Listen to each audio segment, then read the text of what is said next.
Uh,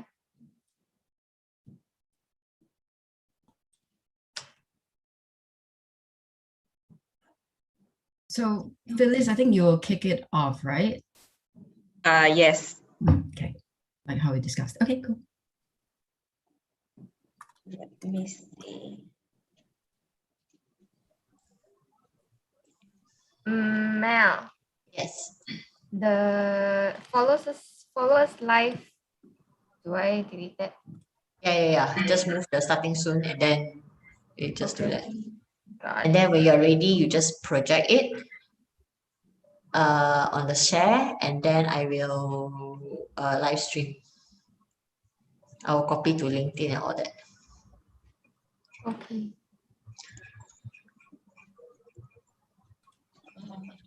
Oh my god. Okay, and then test the video first. Hold on. The video should be autoplay, right? Yeah, you just full copy.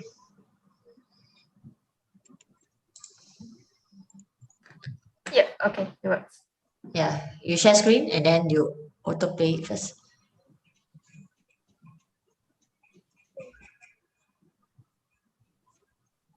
It's shared, right? Okay.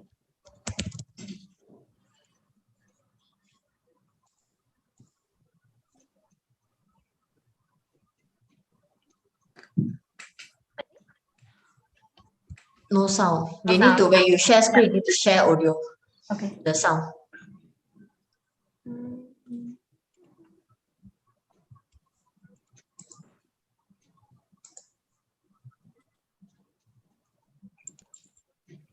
And here now?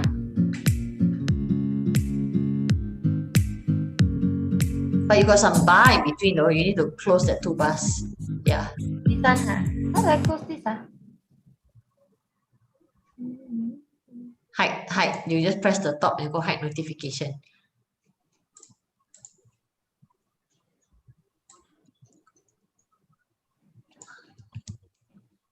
Julia, I'm going to post the questions here in the chat privately to you. So just for reference lah. Okay. You haven't posted, right? No, I'm going to post. Okay.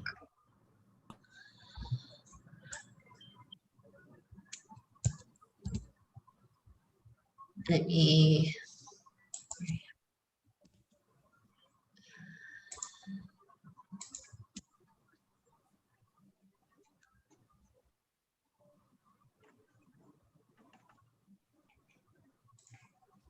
Okay, I just private message you. I will not ask everything, but just go with what we can. Okay, 2 minutes. Sandra, can or not? If not, I will share from my side. Can. Okay, I share. You share? Because the bar is still here. It's still there. I hit the thing already. It should be good. No, still here. Yeesh. Alamak. Okay, good. Play. Press next. Oh. But this keep having this small bar popping up. Yeah, there's a bar in the middle now. Hui Ying, do you see the bar? Or is it just me? Now no more already. Okay, now no more already. Okay, good. Okay. I'll just Alright, good. leave it like that. Okay, I will paste the live stream. Tu alamat semua. Control Internet Shift H.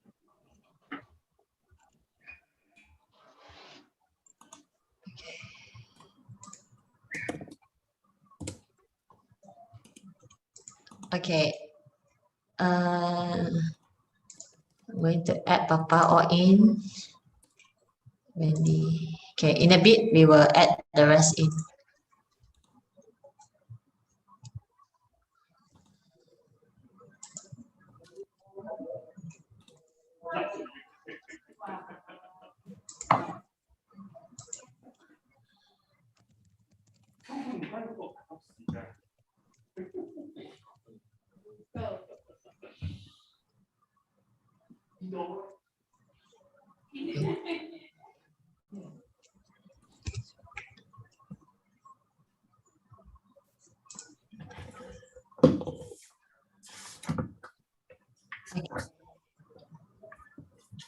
Okay, Phyllis, you ready? I'm going to add everybody in, yeah?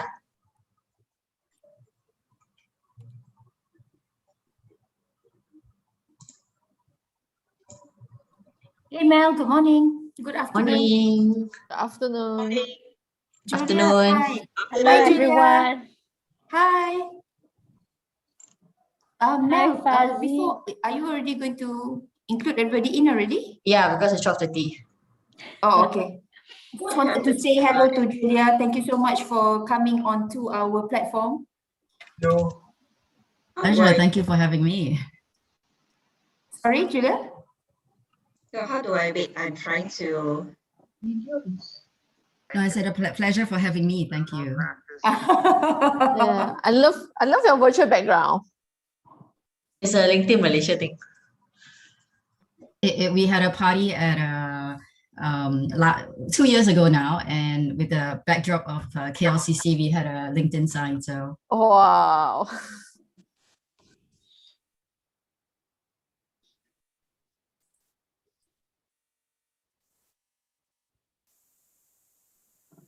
So I look forward, Julia, to your sharing.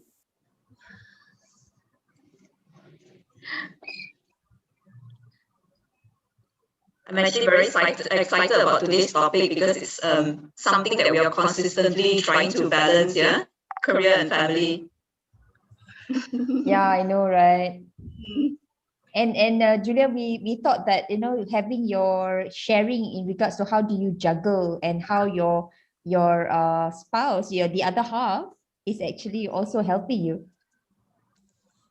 yeah, happy to share that. Takes a village.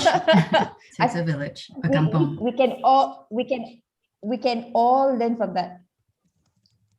Mutual learning. This session is I'm sure I'll be learning a lot from the questions and the comments as well. So looking forward to that.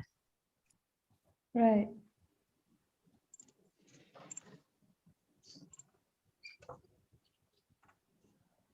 Okay, so maybe we'll start in about a minute. We just give a bit more time for people to join in on the live stream and all that.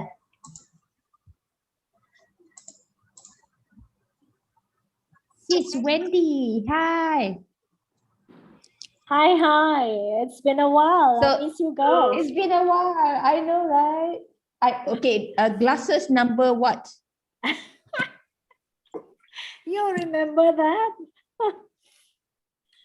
Number 7, number 9, number 10.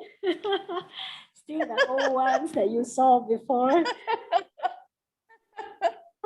But I really wanted to change, the eyesight actually went up. Ayo, see? A sign of old age. Oh, a sign of wisdom. Wow, that's very sweet of you. Yeah. Hi, Vimy. Yeah, thanks for logging in. Vimy has been a very supportive member of Tulips. Ah, Yes. If I remember correctly, she joined almost all the Tulips events. welcome, Vimy. Yeah, I also have a shout out for Loronda, who joined us from US actually. Ah, Wow, US now Wow, in a way US. now it's actually at night. Hi, Loranda.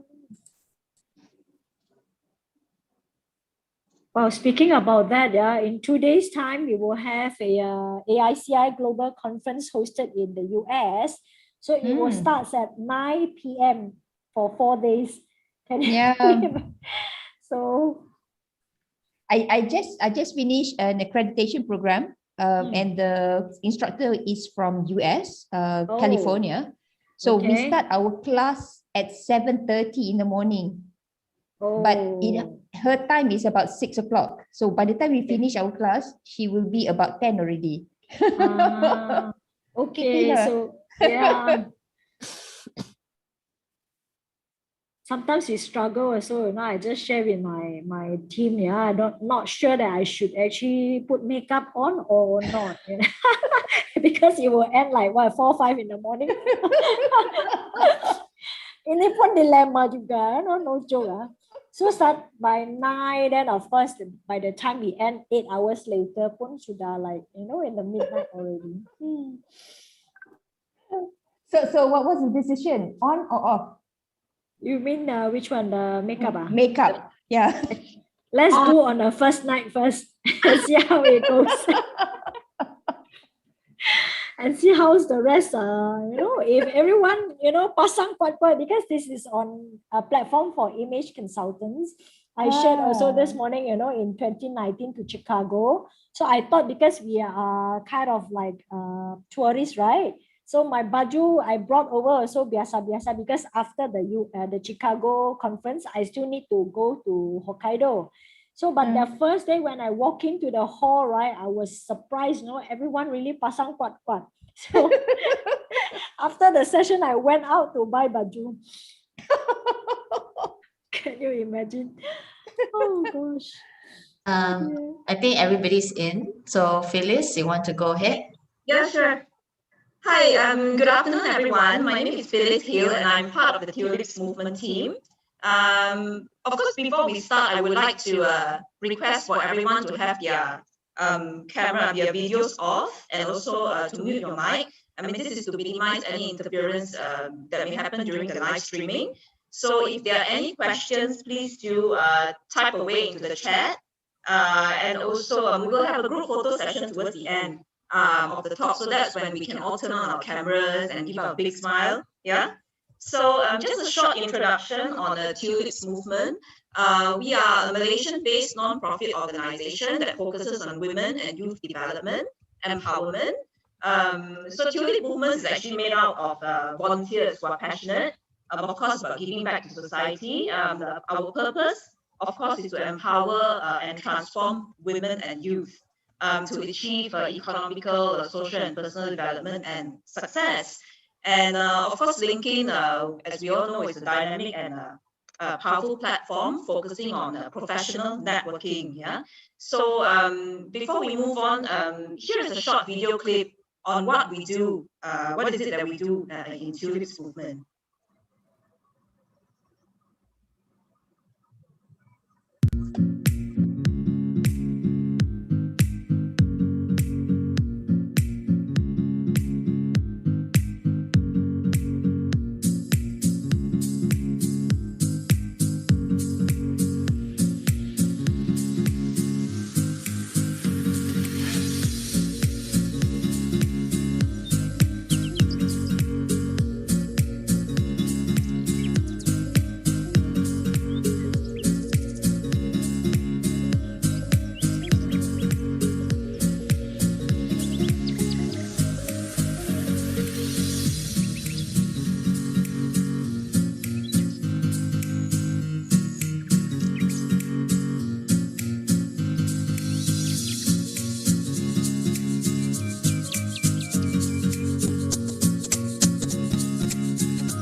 Okay, I hope you enjoyed that short video on Tulips movement. So in conjunction also with LinkedIn Family Team and also May is Demand of International Families, here to enlighten us today is Julia Leong. She is the Senior Director of Business Strategy and Operations Asia Pacific at LinkedIn. And she'll be sharing with us today on her views, her experience on how it is balancing both career and family. I myself, I'm a mom who is working, so I'm really interested to know, to hear her thoughts, yeah. And of course, here to facilitate this chat today is our own, very own Mallory Yoon, who is the co-founder of Work Inspires and Tulip Movement's communications lead. There you go. Hi everyone, thank you so much for being with us here today. And of course, like I said, today we have the amazing Julia here. But first and foremost, I'd like to just make sure that everyone is alive and well and ready to have this very fun conversation. So can everyone just have a type in the chat? Thank you, honey. Can everyone just type in the chat? Maybe just let us know, are you a mom or a dad? So we know how many mothers and fathers are there here with us. And if you want to let us know how many cute, adorable, or not so adorable, as in more adult looking children that you have, feel free to let us know as well. Oh, wow, honey, congratulations. Wendy, mom with 2 boys. Okay, Wendy, you know, if normal people don't know you, they won't estimate, they won't guess that, okay? Soraya, mom, you have 2. Nice. Wanuru, mom with 3 adult boys. Fuzzy, mom with 2 children. Me, 2 kids. Lorna, no children. Thank you so much for being here, Lorna. Julia, mom with 3 kids. Amazing. So, a lot of you are mothers here. And okay, I'm not a mom. Hopefully one day I will be, but not yet. But I'm going to share this on a different perspective because I think working with a lot of people from different companies, we know that, you know, being a working mom now with everything is at home and your kids are, you know, at school. So you're also juggling becoming a teacher while you're also being a caretaker, while you're also running your career. And then not to forget, you have to cook and clean. And like my mom always said, I'm not too sure if I have 3 kids or 4 kids because sometimes she qualifies my dad as a kid, you know. So with that, Oh, turn it I would off. like- Turn it off. okay, something happened in the background. So I appreciate if you can mute yourself or yeah. Okay. So with that, I'd like to introduce Julia. Julia, maybe we can start by maybe just share a bit about who you are, a bit about your family, and a bit about the work that you do at LinkedIn, and then we can start. Sure. Thank you, Mallory, and thank you, Tulips, for inviting me. I'm super humbled and honored to join you guys for a very casual chat today. Really, it's really about sharing, you know, each of our experiences, and hopefully it'll make each of us a little bit more relieved and better after the session. So with that, I am a mom of 2, a mom of 2 boys. My oldest child is 11 and the younger one is 8. So with 2 very active boys, it is usually a little bit chaotic around the house. I have my husband working at home as well, so the whole family is pretty much within the 4 walls that we have. At LinkedIn, as earlier Phyllis has very kindly introduced, so I lead the strategy and operations team for LinkedIn across Asia Pacific, and I have a side job, which is actually the country manager of Malaysia. So as part of my strategy team, you know, a few years back, we were thinking about how to grow and expand our footprint across Asia. And we realized that Southeast Asia, specifically in Malaysia, was an area that we were under-tapped. So as part of a team, we came up with a strategy. We put forth a proposal to set up a KL team. And I'm super excited and pleased to share that, you know, we set up the team 2 years ago, and today we have over about 20 odd people, going on to 30 people, 2 years on despite COVID. So very, very excited and, you know, very, very pleased to share what I have here as well.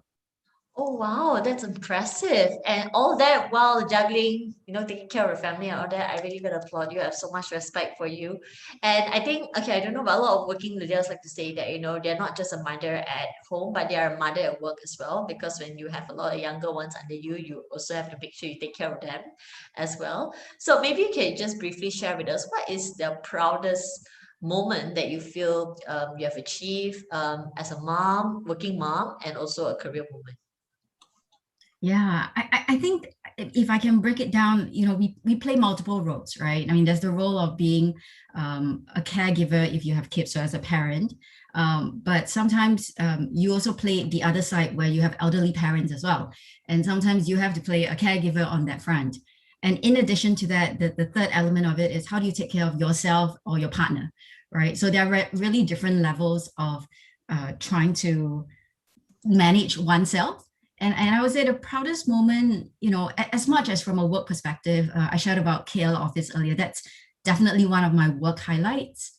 But from a personal highlight is getting the recognition from my child or my husband or my mom that, you know, I brought food over and they're super appreciative. And despite everything that's going on, you know, they take the time to recognize that I'm actually carving out time for each of them. So it doesn't happen all the time. But when it happens and you get the recognition, I think those are the proudest snippets of the day. Oh, that's great. And yeah, I think so. I think this is something that everyone can relate, whether you're a mom or not you're a mom. I think regardless you are someone's kid, So whenever you get to do something back for your family members, regardless whether they are, parents or grandparents or just, people around you, people are very appreciative of it, and you feel that sense of satisfaction that, hey, you got somewhere, because once upon a time you're dependent on them to give you everything, and now you can contribute a little bit back. I think that says a lot as well. Thank you so much, Julia, for sharing that. Now I want to take you to the other extreme, right? I mean, with all that you have done in your career and all that you have done, at home, what is the okay? I want you to be very honest and share with us. I'm pretty sure all of us reach to a point where sometimes we just want to pull our hair and go, "Oh my God, enough is enough." So, have you ever felt moments like that, and what do you do to overcome it? Absolutely.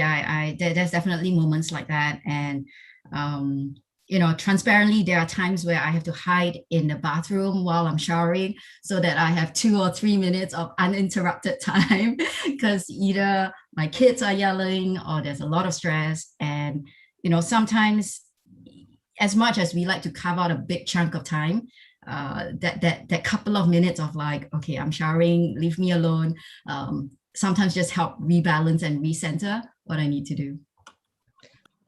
Do you think that, okay, if let's say you were to give, yeah, I like Fazila mentioned that, this is a new way of having me time since everybody's in the house, right? Now, with that, we also understand that communication plays a very important role in terms of how do you juggle all these things. I mean, like, I know someone who told me that she decided to play a game with her kid, and she said that when mommy puts up this, yellow color board on the wall, means you do not disturb mommy for 20 minutes. If you can do that, I'll give you a present. So she does this little thing with a kid to make sure that she gets some silent time. But also on the other hand, you need to handle communication because your parents will be talking to you, your husband will be talking to you at the same time. So what are some of the key ways you can ensure that communication goes very smoothly, at least in the household? I've tried that bot thing, it doesn't work. I've tried bribing, like, okay, if you do this, you'll get a cookie, or for my older child, you get like, $1 or $2. That doesn't work. But I think the one thing that I have come to terms with is it's hard to get a balance, right? Because a balance assumes that everything is somewhat equal. I strive for harmony instead. And what I mean by that is there will be times where from a work front, you're just busy. You just have to get work done. And it's okay to drop the ball on some of the family stuff. We try not to, but there are times where I will have to outsource, either send my kids to my parents' place or get my husband to, figure out and take care of the kids at that time. But there will be times as well where maybe work is a little bit less stressful. And that's where I try to over-invest on family, like going cycling with my kids or taking them out to the park, since we can't go to the malls as well sometimes, just to strike a harmony so that, there are times where one is outsized versus the other. But I think the one thing that I was thinking about this the last couple of days, and I do have a couple of me time every night, because I insist that my kids go to bed by 8 to 8:30. Now, it's very, very rare in Asian families to have kids go to bed so early. And for me, it was a bit of a journey because there were times where they would stretch it out to 10 o'clock, 11 o'clock, and I would be up with them all the time, and I'll be exhausted by the time they go to bed, and I don't have any time for myself. So one tip that I have tried is I would try to wear them out in a day. I have 2 boys, right? So either I'll play football with them in the field outside our place, like the little park that we have, or I'll go cycling with them just to wear them out so that they are physically tired. And when they're physically tired, they go to bed a lot better. And then I have like that 1.5 hour or 2 hour buffer before I go to sleep, where it's my me time. So for all parents out there, it's hard, it's not always easy, but I highly encourage that. Okay, so number one is important regardless, mother, fathers, grandmothers, fur kid lovers, please take your me time regardless wherever you are, because we all need a little bit of break once in a while. And a very good tip here, wear your kids out, make sure they're really, really tired so they'll sleep better. I think that goes well for fur kids as well. You know, you wear your dog or your cat out so much that they just sleep and leave you alone. So yeah, okay, that's a very good question here from with me. And also I think Lauren kind of seconded that as well, is that have you ever encountered a stage of your life that you need to slow down your career progression due to family? Particularly when kids are young and you also need to, you know, they need you the most and you don't want to be there, you don't want to be that missing mom in their lives while they are growing up. So do you actually slow down in your career, and how long do you take? Yeah, so I think when I had my first child more than 10 years ago, I was in a client-facing role, right? I was very much dealing with external clients, and I did the pivot to an internal facing, so in strategy and operations. So with an internal set of clients, I was able to manage my time a little bit better, versus having external clients where it's trickier to reschedule meetings, or try to like work around them, right? So I did that with my actually my first child, my second child. So I've had external facing for the last 10 years, and my prior decade of work was more external facing. So that's been a shift due to family.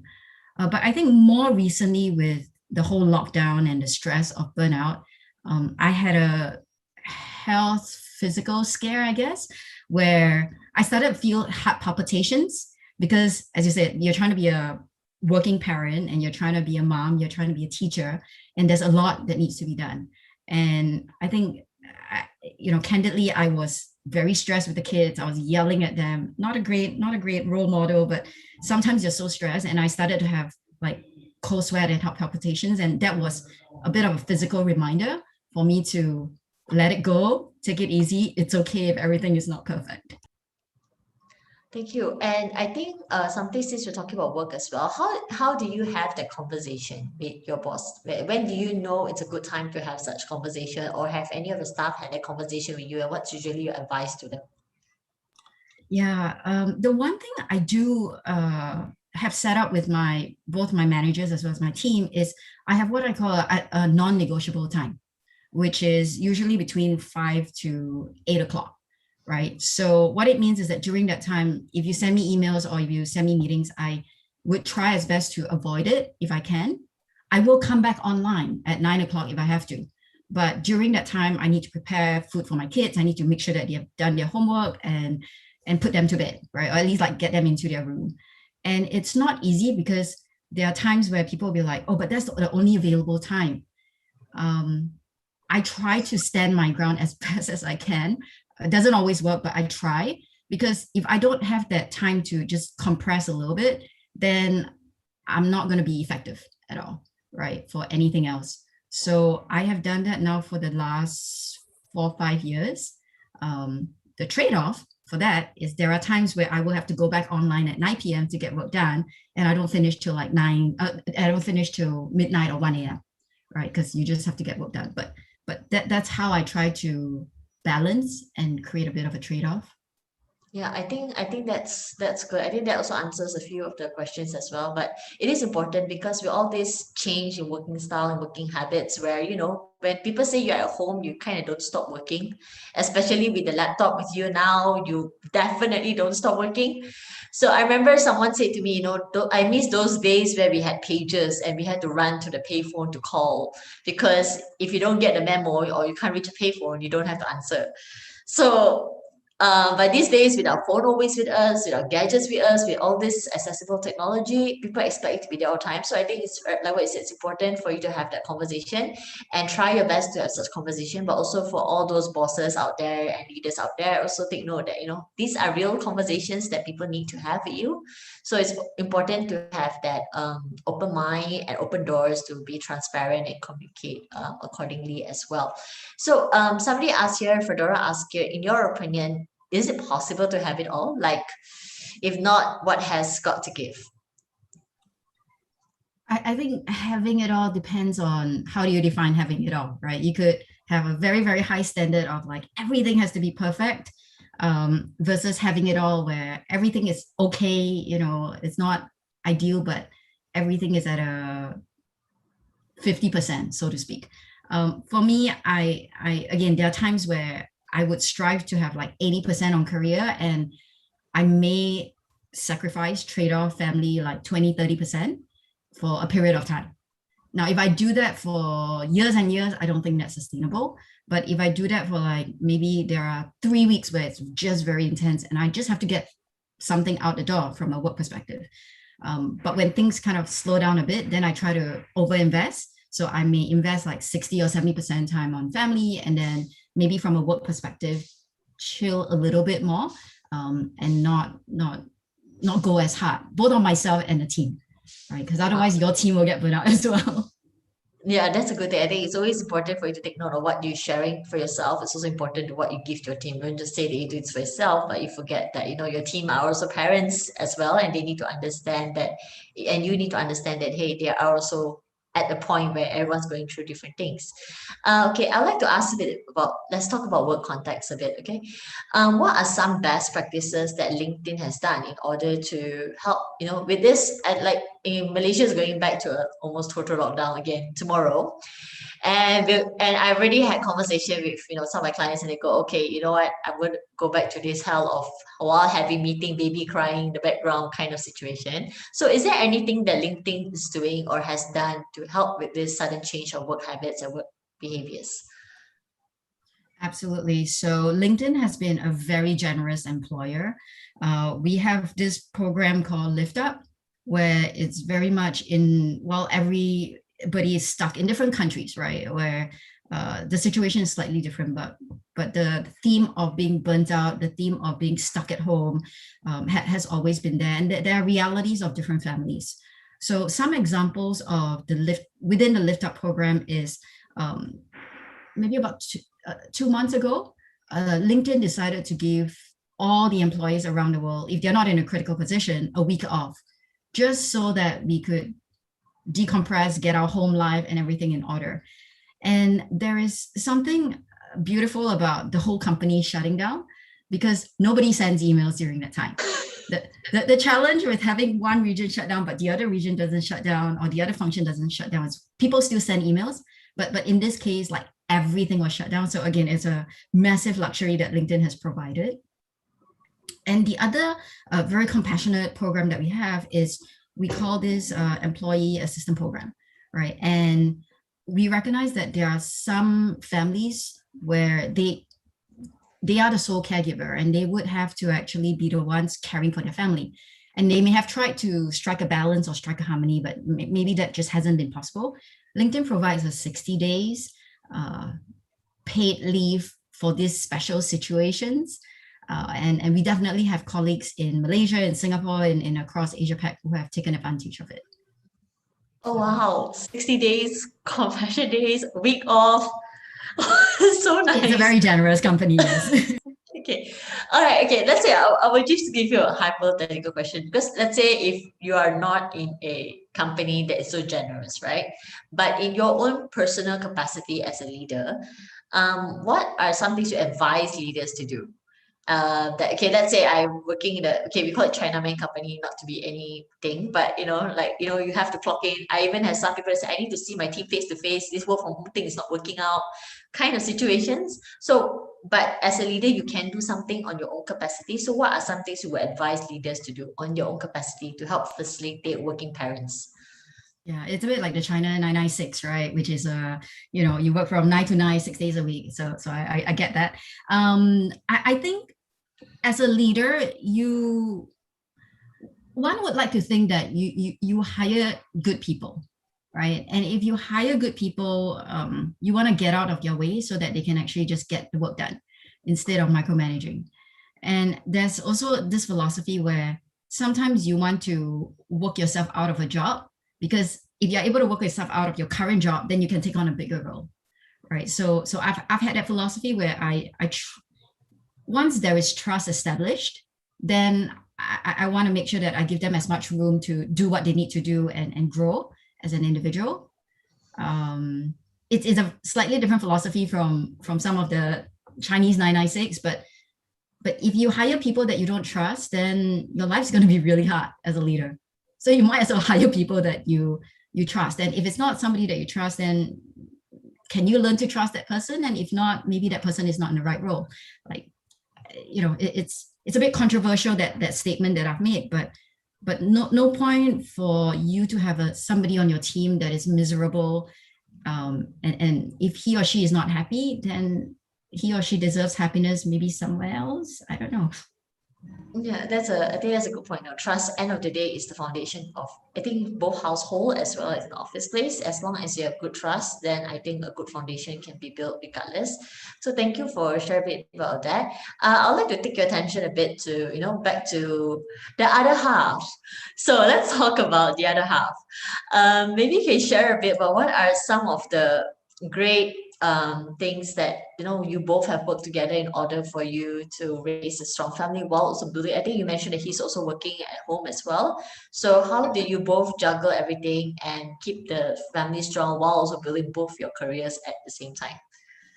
Yeah, happy to share. So my husband is in a business development type of role, and so he has a lot more external clients that I have, external speaking type of engagement. So it's a bit harder for him to adjust his schedule around that. So I do play a little bit more of an active role in terms of the weekdays in trying to both juggle home and work.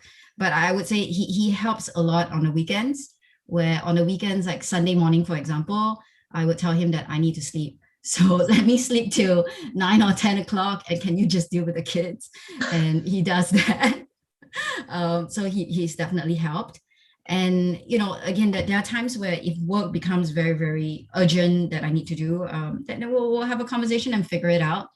I'm also very fortunate where I live about 15 minutes away from my parents.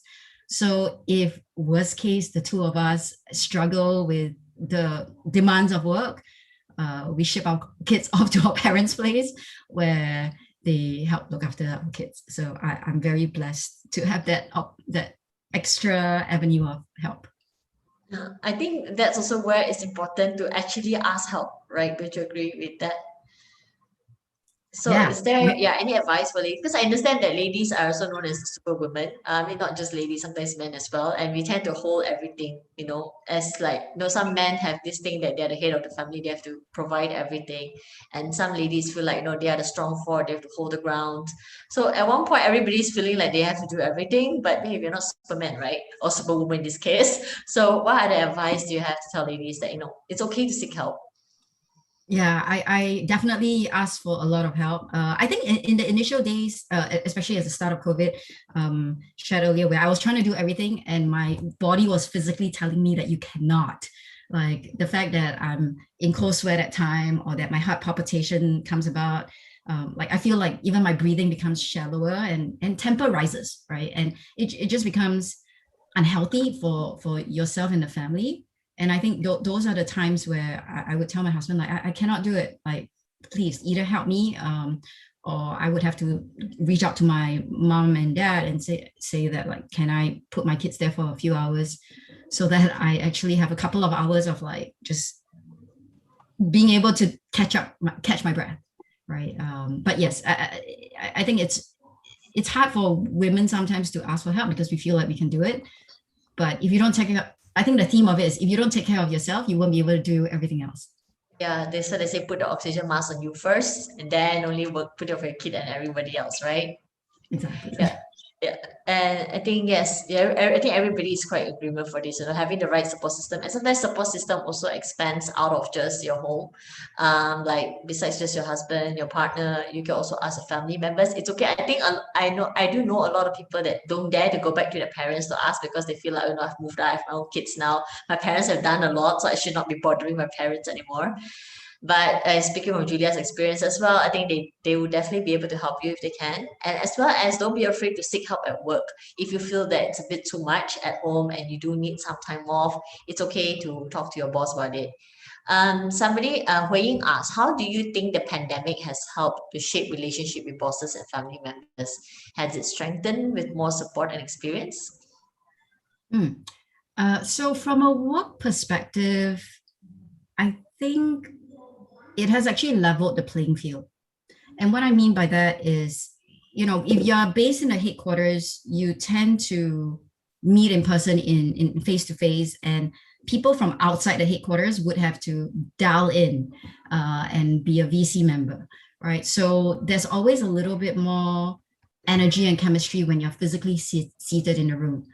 But with the pandemic that has happened and everybody has gone virtual, now it's a level playing field. Everybody's on VC. So there's no like special side chats that are happening on the side, or there are, somebody is having a side conversation that you're not part of. So in a very weird way, I think for people who are not sitting in headquarters, it's leveled the playing field a little bit, and that's helped.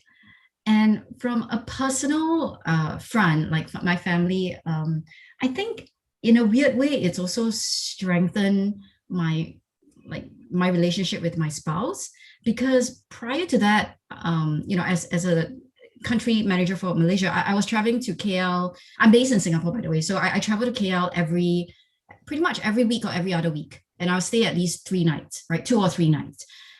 Same with my husband, who has an APAC role. He would be traveling. So we don't see each other that often because of our travel schedules. We try, but it's hard sometimes. Whereas the first couple of months where both of us were grounded, that was a trying period because we were bumping into each other a lot. But I think eventually we realized that, actually we're now spending a lot more time together than we ever did when we were working in roles that required us to travel. So it's in a very weird way strengthened our relationship. Thank you. I think you're right. There is some bright side that people say, that it did build a lot more relationship, it did build a lot more strength in relationship in family as well. And people are actually like, you don't generally on every day even have dinner together, but suddenly you're having breakfast, lunch, and dinner together every single day. Okay. Now, do you think, just to add on to the question, right? Do you think the post-pandemic will kind of have some effect on this as well? Like, after now, like people get accustomed to things. You're so used to not seeing each other, and then suddenly you are in each other. But I mean, if you have a good relationship, great. But I do know some family that at the end of the day, they decided that, I can't wait to get out because I cannot be in the same house with my husband all the time or my kids all the time. I'm going to lose it. It's just better off with some distance in some sense. So and then after this post-pandemic, everyone will be going back again. Like the moment everything is lifted, I'm pretty sure everybody will try to get back out as much as possible, kids and parents included. Do you think we'll have that drifted part again? Maybe, but I think it goes back to sometimes you need a very catastrophic event to remind you of what's important and what's not. And to your point, there are families who will get closer because of this pandemic, and there are families who will realize that maybe that's not quite it and they want something else, right? And I think earlier in the post as well, like everybody's situation is slightly different, and it may or may not relate, even the stage in your marriage or stage in life, right? It could be very, very different. But I think one thing that I believe it's clear is, because we have so much time now staying at home, and we think a lot more being at home, we start realizing what's important and what's not. And post-pandemic, that will play out accordingly. Okay, I will wait and see when pandemic happens. Looking at this situation, it's gonna take a while, but it's hard to say. Okay, so let's talk a bit about career women. Okay, so we've done a lot about the family. Let's talk about ladies in career. There are a lot of ladies who actually stopped achieving certain things in their career because of family. Especially when they've had their first kid, they tend to take a career break, and then later on they find it difficult to go back into the workforce. And similarly, there are ladies who decided to put their career goal on hold because of of family reasons as well. What advice do you have for ladies that, I mean, I'm sharing in the sense where, because it's not always a choice, they put it that way. Sometimes it's family factor, and sometimes it's, especially in the Asian culture, it's like a upbringing. Is that there are some traditional family upbringing that goes, okay, you have to be the person that you're the mom, you have to be at home, you have to not prioritize your career. And we do hear stories, and we do see a lot of ladies like that. So do you have any advice for ladies like that? Yeah, I think one of the things that we have seen through this pandemic is there are women who are actually very entrepreneurial, staying at home. So be it they do something at home and try to sell it, and you know, work as much as there's a going into the office for work, there are also the other kind of being able to create something and monetize something, right? So I think even one who stays at home and has to take care of the kids, that individual can still build up some skills so that he or she is still contributing to income, so to speak, right? But for women who decide that they want to go back into the corporate life, I think it's also about finding the right opportunity to gain some skills and acquire skills that are transferable, right? So things like being at home. I mean, there's I'm sure there's a YouTube clip that's going on where women who stay at home actually are really good at project management, right? Because they're dealing with so many different work streams of things, be it cooking or washing or trying to deal with the kids. It's a skill by itself, but we think of it in such a domestic context sometimes that we forget these can be transferable to the work life. And things like online learning courses can help women who've been out of the industry for a long time just get back up to speed to some of the lingo that's being used or what are leaders looking for. I think that could be another avenue to help. I think that's very interesting, especially you talk about, besides the, yes, you're right. There are a lot of mothers, homemakers I know suddenly became experts in selling things on every other channel they can possibly find. I think they do a better job selling on Instagram than any young people could sometimes.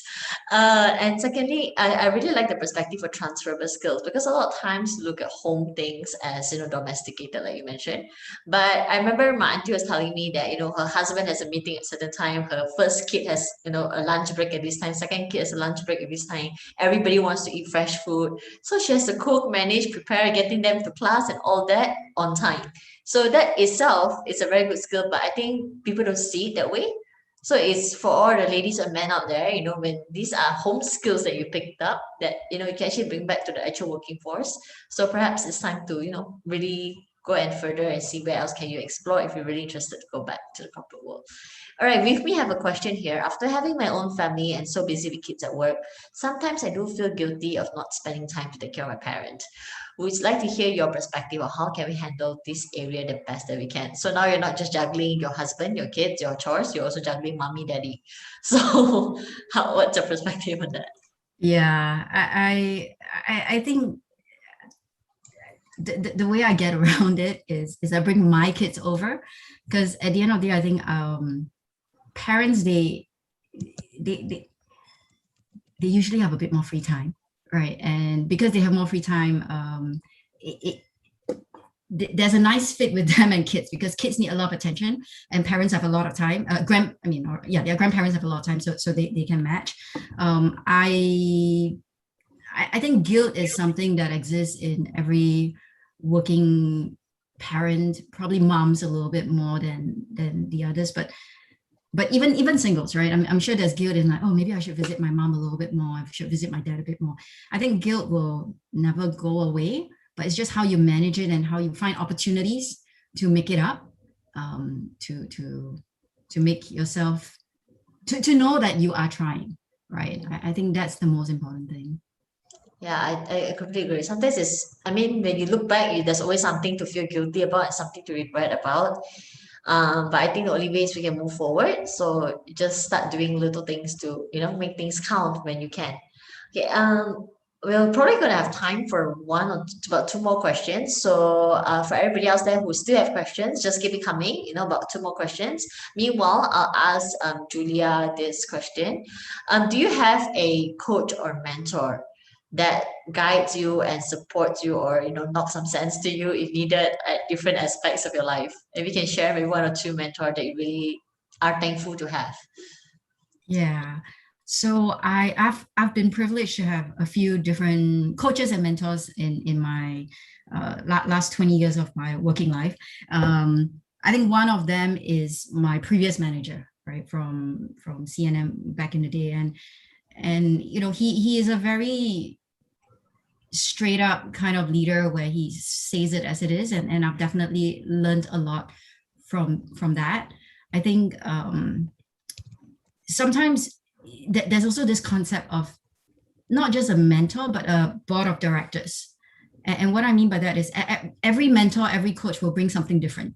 What one person may not be enough sometimes, right? So having different perspectives at different points in time, and a group of people, it doesn't have to be a big group. It could be like even 3 people that you can go to bounce off ideas when you need to, will just help validate or will help provide a different perspective at times. And I think that's never an age limit to get a mentor or coach, right? No, and there's this new, I don't know if it's a new concept, but there's this concept of reverse mentoring, right? So people tend to think of mentors as somebody who's older, who's more experienced. Sometimes there's a lot that you can learn from somebody who's younger. And I actually personally love to have both mentors and mentees where they will share about their experience, and sometimes it's just something different from what you're used to. And you can learn something, you can learn a lot from just having conversations with even people who are just graduating from school with no work experience, but they may be seeing the world in a different light that you may not have experienced yourself. So I would say both older and younger, and there's no age limit. That's for sure. I completely agree with you. So whenever there's opportunities, I mean, this goes to everybody here. Whenever there's opportunity and mentoring programs around, do sign up for, becoming a mentor or even a mentee for the matter, not just for career sake, but also for, life lessons and experiences. Because I mean, the world is ever changing, and I think this pandemic has taught us that a lot. So it's always good to keep learning and keep unlearning. And keep exploring what else can you do as well. So always get a mentor. Okay, so I think Julia is one person that could already be a mentor. So reach out to her on LinkedIn, and you all set in that sense. Okay. Okay. Wait. But the one thing I want to add is that I think it's also about chemistry, right? Because there are people that you would start chatting and you click with them and you can have a great relationship. And there are people where they may look really good on paper and has all the qualifications, and when you connect with them, it's like crickets in the background, right? So make sure you strike the right chemistry. And the other thing about mentorship as well is there's some mentorships that stretches over many, many years. And there are some mentor-mentee relationships that 6 months, and that's okay, right? But it's the opportunity and the timing that sometimes also plays a role.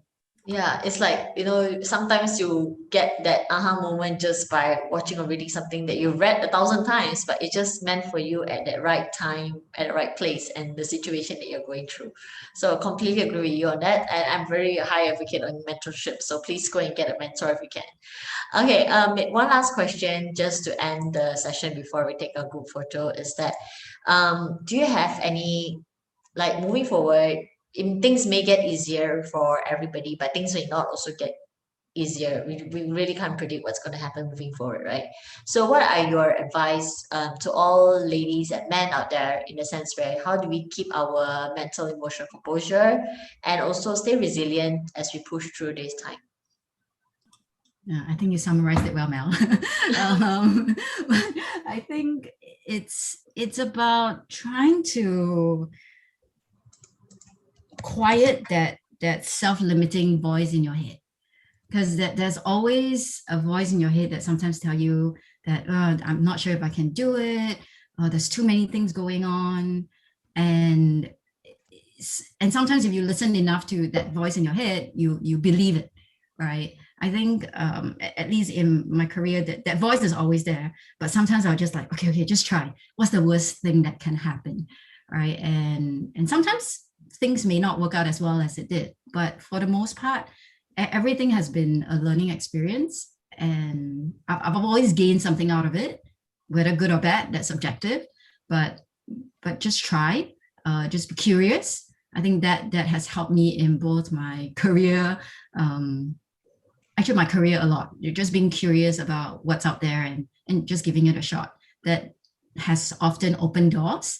And I think if I were to bring it back to the LinkedIn context as well, when you think about LinkedIn, not only do you get to connect with people from very many different backgrounds, that's one way of being curious. There's tons of learning courses that we have where it could be a subject that you have absolutely no idea, but sometimes by being curious and trying it out, you realize if you like it or you hate it. And sometimes if you try enough of it, then you're able to narrow to, okay, this is a field that I actually do enjoy and I'm actually pretty good at it. And that's maybe where I should double down versus trying to do something which you're maybe not that good and maybe not that interested, right? So I think staying curious is something that I would encourage each and every one of you. That's a beautiful way to summarize things, you know. Number one, close and quiet down that. I mean, we're always going to have that limiting voices in our head telling us that, hey, you're not good enough, you can't do this, you don't have the experience. But on the other hand, keep that curiosity child in you strong so that you can also just keep going and also keep exploring, because I think that's something you truly believe, especially to all those working mom out there or working fathers out there. A lot of times after having 2, 3 kids, we have seen a lot of people say that it's like as if their career is done. And they just accepted that this is my life now. They're not happy, but they just accepted that this is life. But you know, there are, like what Julia mentioned, there are avenues that you might not know because the world changes very, very fast, and new avenues for you to stay curious and explore about. So always stay hungry, stay curious, and quiet down that limiting voice. Now, thank you so much, thank you so much, Julia, for a really amazing session, and also for really sharing. I think everybody here benefited a lot as well from today's session. Okay, so as usual, before we close the session, I'll pass the time to Phyllis now to take the group photo and everything. But everybody else, if you like to stay connected, how can people stay connected with you, Julia? Please let us know. LinkedIn. So please join LinkedIn. Search for Julia Leong LinkedIn. I'm usually there and happy to connect, and if I can be helpful in any way. Otherwise, I don't know if you're. I'm not very active on Facebook, but I try. So LinkedIn is still the best way. Yes, LinkedIn. I've also sent Julia's LinkedIn link on the chat, so there's no reason why you cannot reach her anymore. Okay, so go reach out to her, and of course stay tuned to Tulips as we have a lot more of all these events coming up. Every month we usually have something organized, so please stay tuned and see what we have to offer. If you have not followed us, please follow us as well on LinkedIn. Okay, so Phyllis, I'll pass the time back to you. Thank you so much, Mel, and also Julia, for the awesome sharing session. I think as a mama, I don't feel so bad anymore. You really enlightened us. Okay, so can I request for everyone to turn on their cameras? Everyone? We're going to take a group photo.